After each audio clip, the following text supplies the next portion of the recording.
வணக்கம். அன்பார்ந்த இணையதள நேயர்களே, மீண்டும் www.qcrc.in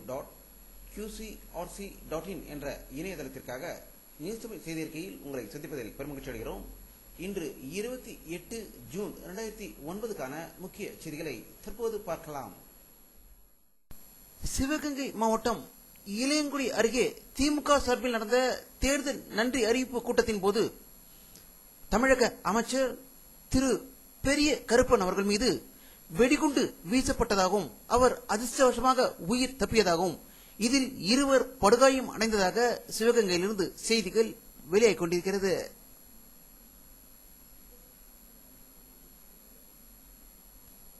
ஈழ தமிழ்நாட்டிற்கு சுதந்திரம் கிடைக்க வேண்டும் என்பதற்காக பாட்டாளி மகளிர் அணி சார்பில் ஈழ தமிழர்கள் தாய் தமிழகம் தனது மடியில் வாரி அரவணைக்கும் என்ற தலைப்பில் பேரணி நடைபெற்றது. சென்னை மான்ரோசிலிருந்து நடைபெற்ற இந்த பேரணியை இயக்குனர் சீமான் தொடக்கி வைத்து டாக்டர் ராமதாஸ் தலைமையில் கூட்டம், பொதுக்கூட்டம் மற்றும் பேரணி நடந்ததாக சென்னையிலிருந்து தகவல்கள் வெளியாகிக் கொண்டிருக்கிறது.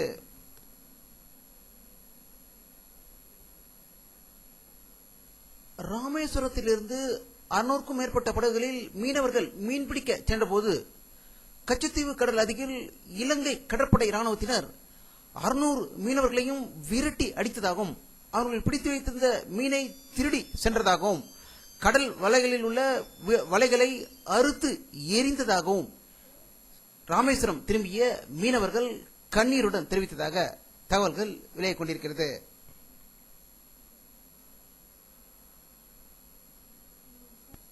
மத்திய கப்பல் போக்குவரத்து அமைச்சர் திரு ஜி.கே. வாசன் அவர்கள் ஆல் இண்டியா என்ட்ரன்ஸ் எக்ஸாமினேஷன் எழுதிய இந்தியன் மெரைடைம் யூனிவர்சிட்டி ரிசல்ட்டை அவர் இணையதளம் மூலம் வெளியிட்டதாக சென்னையிலிருந்து தகவல்கள் வெளியாகிக் கொண்டிருக்கிறது.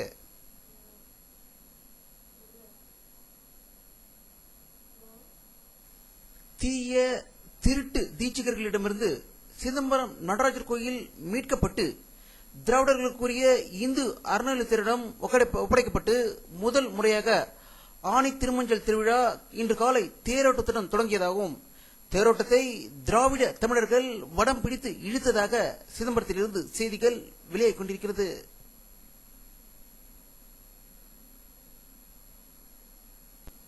இந்திய கம்யூனிஸ்ட் கட்சியின் பொதுச் செயலாளர் ஏ.பி. பரதன் அவர்கள் இன்று வெளியிட்டுள்ள ஒரு செய்தி அறிக்கையில் மேற்கு வங்க மாநிலத்தில் பழங்குடியினர் மீது அம்மாநில அரசு அக்கறை காட்டுவது இல்லை என்றும் பதவியில் ஏற்றவுடன் அவர்களுடைய அதிகாரம் வலுத்து இருப்பதாக நினைப்பிலேயே அவர்கள் ஆட்சி செய்ததால் இன்று மேற்கு வங்கம் நக்சலைட் தாக்குதலை எதிர்கொண்டு வருகிறது என்று ஒரு கடுமையான குற்றச்சாட்டை கூறியிருக்கிறார்.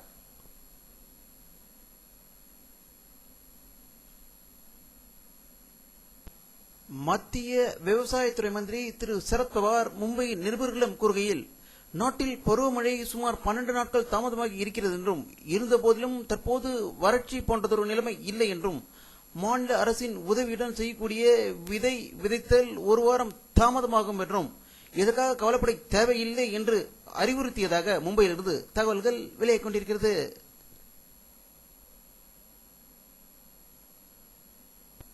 இந்திய ராணுவ தளபதி திரு கபூர் வெளியிட்டுள்ள ஒரு செய்தி அறிக்கையில் இந்தியா பாகிஸ்தானை ஒருபோதும் மிரட்டியது இல்லை என்றும் இந்தியா அமைதி வழியை நாடும் நாடு என்று வலியுறுத்தியதாக டெல்லியிலிருந்து தகவல்கள் வெளியாகிக் கொண்டிருக்கிறது.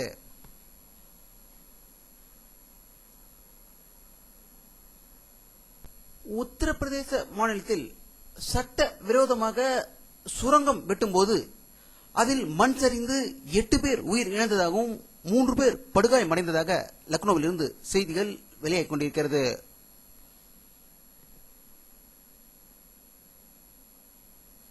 இந்திய சட்ட அமைச்சகம் வெளியிட்டுள்ள ஒரு செய்தி அறிக்கையில் ஓமோசெக்ஸ் வைத்துக் கொள்வதை இந்திய அரசாங்கம் அனுமதிப்பதற்காக பரிசீலனை உள்ளது என்று செய்தி வெளியிட்டிருப்பதாக டெல்லியிலிருந்து தகவல்கள் வெளியாகிக் கொண்டிருக்கிறது. இலங்கை நாட்டில்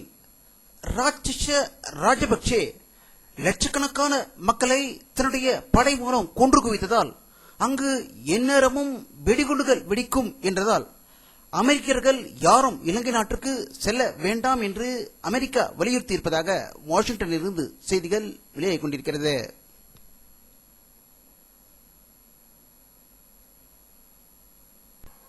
தென்கொரிய நாட்டிற்கு அமெரிக்கா ஏவுகணைகளை தந்திருப்பதாகவும் அந்த நாட்டு ராணுவத்தை ஊக்கப்படுத்துவதற்காக அமெரிக்கா ஏவுகணைகளை கொடுத்திருப்பதால் வடகொரியா அச்சம் அடையும் என்ற நோக்கத்தில் இந்த செயல்பாடு இருக்கும் என்று உலக பார்வையாளர்கள் செய்தி வெளியிட்டிருக்கிறார்கள்.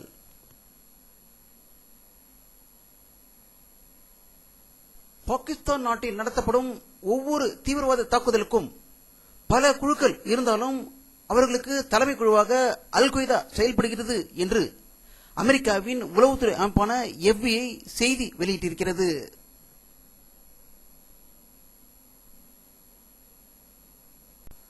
பாப்புலகில் ராஜாவாக திகழ்ந்த திரு மைக்கேல் ஜாக்சனின் உடலின் இரண்டாவது முறையாக அவருடைய குடும்பத்தினர் பிரேத பரிசோதனை செய்ததாகவும் தனியாக டாக்டரை வைத்து அவர்கள் பரிசோதனை நடத்தியதாகவும் அவருடைய இறுதி சடங்கு பற்றி ஒரு விவரமும் அவர்கள் வெளியிடவில்லை என்றும் உலகமே அவருடைய இறுதி சடங்கை அவரோடு எதிர்பார்த்து கொண்டிருப்பதாக தகவல்கள் வெளியாகிக் கொண்டிருக்கிறது.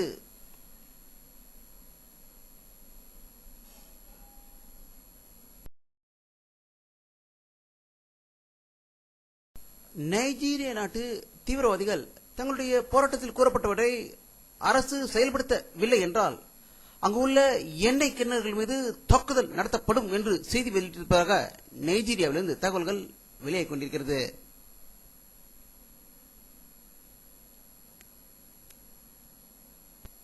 வானிலை அறிக்கை 28 ஜூன் 2009 பிற்பகல் 3 மணி எடுக்கப்பட்ட சேட்டலைட் புகைப்படத்தை தற்போது பார்த்துக் கொண்டிருக்கிறீர்கள். தமிழகத்தில் மேகமூட்டம் எதுவும் தெரியவில்லை. வெயிலின் தாக்கம் இன்றும் அதிகமாக இருந்தவை தகவல்கள் வெளியாகிக் கொண்டிருக்கிறது. மத்திய இந்தியாவில் அதிக மேகமூட்டங்கள் இருப்பதை இந்த படத்தில் காணலாம். அவை மிக அடர்த்தியாக இருப்பதால் மத்திய பிரதேசம், மகாராஷ்டிரா, ஒரிசா, ஜார்க்கண்ட், சத்தீஸ்கர் மாநிலங்களில் மழை பெய்வதாக தகவல்கள் வெளியாகிக் கொண்டிருக்கிறது.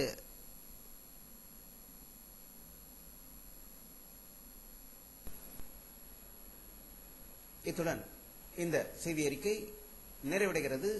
மீண்டும் நியூஸ் செய்தி அறிக்கையில் உங்களை சந்திக்கும் வரை உங்களிடமிருந்து விடை பெறுவது உங்கள் கே பாலாஜி. நன்றி.